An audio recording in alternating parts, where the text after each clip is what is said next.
Sute arrisku handiko garaietan, arreta berezia izan.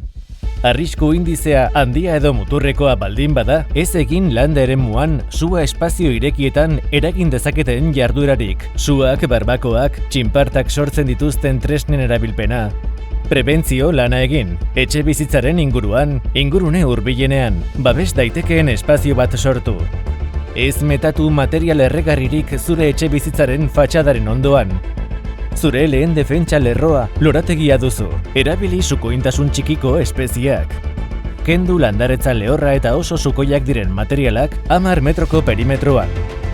Bakandu landaredia zure jabetzaren barruan 30 metrorainoko zabaleran.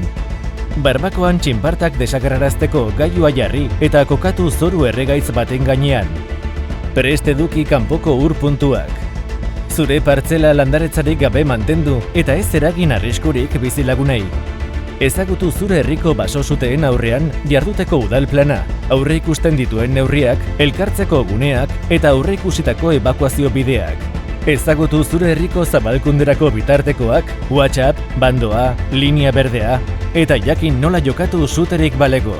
Informazio gehiago hemen, irubebikoitza.navarra.es baso-suteen prebentzioa. Izan konponbidearen parte, ez arazoaren parte. Gobierno de Navarra. Nafarroako gobernua. Navarra, una forma de funcionar. Nafarroa, gauzak egiteko dugun modua.